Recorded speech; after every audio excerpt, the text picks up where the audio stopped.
Hello everyone, thanks for tuning in to today's second video, doing JMA Friday for today's second video. So, as was on a Friday, we're having a look at the weather for the month ahead with Japanese or CFS V2 models. And I should get on with that for you in a moment. Just say about the first video today, it's our 6 a.m. UK weather forecast. It's 10 to 14 there, with all our break features on the way later on this afternoon as well. So please like, share, subscribe on all of today's videos and content. And thank you so much everybody for doing that for GavsWeatherVids. Thank you so much everyone. Right, we turn off webcam, aren't we? That's right. Okay, so you're going to start off with the week 1 500 millibar height tsunami from the Arctic and the North Pole view down. This is the North Pole just here. Got the wider Arctic circle around there. And then the mid-latitudes are through here. So blue, extrapolating to below average heights, which is low pressure, yellow, orange, and red, to above average heights, which is high pressure. These are breaking down into week periods. The first week period takes us from 30th of August through to the 6th of September. So the next week we'll have quite a strong anticyclonic influence actually, with above average heights. Hold on. Sorry, one above average heights, high pressure to the north and west of the UK, and some low pressure down towards Spain. And that should bring up quite a warm, possibly, very warm east-southeasterly type flow. Although the low pressure to the south might threaten some unsettled conditions later. Week 2 takes us from the 6th through to the 13th of September. High pressure then moves into the North Atlantic, but is over Scandinavia as well. Low pressure is down towards France, Spain, and Portugal, and pushing northwards as well. So we could bring some quite wet weather into the south with that. We would have an easterly, sort of northeasterly flow, so probably quite cool with the wind direction as well. Actually, the driest, warmest weather with that, interestingly, is going to be to the north and to the northwest, around western Scotland, for example. And then weeks 3 and 4 will be the 13th to 27th of September. Low pressure then moves in from the Atlantic. So we go into more of an Atlantic type flow.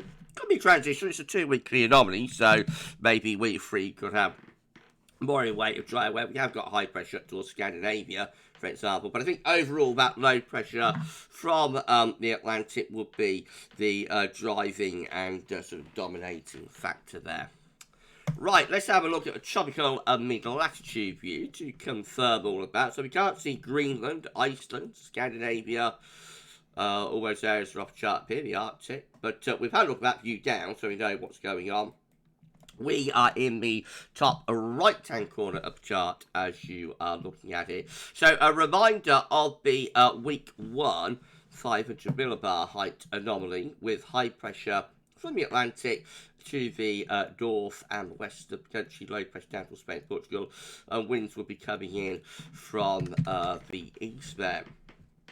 So I thought it'd probably be quite a warmish week, but actually it isn't particularly. It's slightly good of an average to the north and west, and only near normal, really, for England and Wales. It is quite hot over on the continent, though, so they get all the heat, but us perched on the edges of the continent with the Atlantic, we look a little bit on the cool side, actually, there. And then week 2 is going to be the 6th to the 13th of September with high pressure above average heights again to the north and west. That area of low pressure to the south is closer to us as well. Oh, I didn't look at precipitation, did I? So, as far as precipitation is concerned, what are you doing, Gav? For week 1, it's a drier than average week there. Right, that's done week 1. Week 2, high pressure way to the northwest, low pressure down to the south. Cooler week, more of a northeasterly flow, so that backs up what I was thinking, in terms of interpretation of 500 millibar height, so rather cooler than average, and beginning to a bit wetter, especially so for England and Wales. Still relatively dry though for Scotland and Ireland. So, the north and west gets the best of the dry weather with that. And then weeks 3 and 4, it's the 13th, 27th of September. Low pressure is in the Atlantic. We're bringing that westerly flow through. Temperature anomalies as the Atlantic flow picks up, begins to lift up a little bit. So it actually starts to get slightly warmer. But it is also more unsettled as well. So what we gain for temperature, we lose more precipitation. So actually turns wetter there into the second half of September.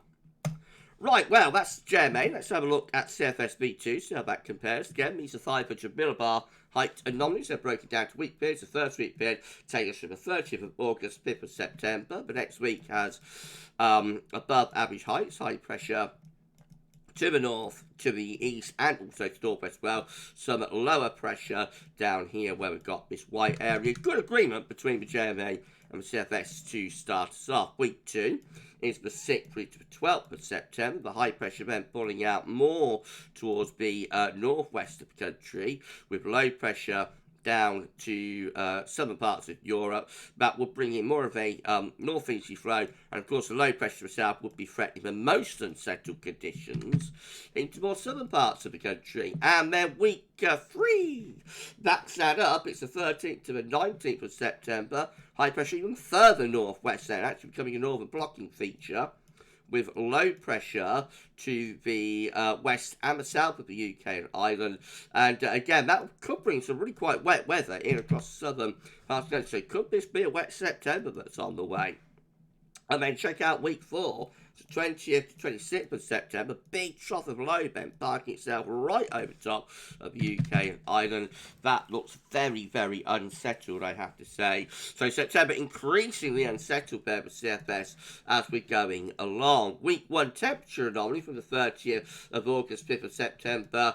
Cooler than average in most areas, near normal down in the south. Week 2, temperature anomaly, 6th to the 12th of September. That one is coming out slightly below average, sort of average to slightly below. Week 3 is the 13th to the 19th of September. That one also a little bit below average temperature. Week 4 does pick the temperature up a little bit. It's the 20th, 26th of September, average to slightly above. And then precipitation-wise for week 1, 30th of August, 5th of September, relatively dry, especially to the north and the west. Still pretty dry for week 2 as well. It's the 6th to the 12th of September, especially again to the north and the west.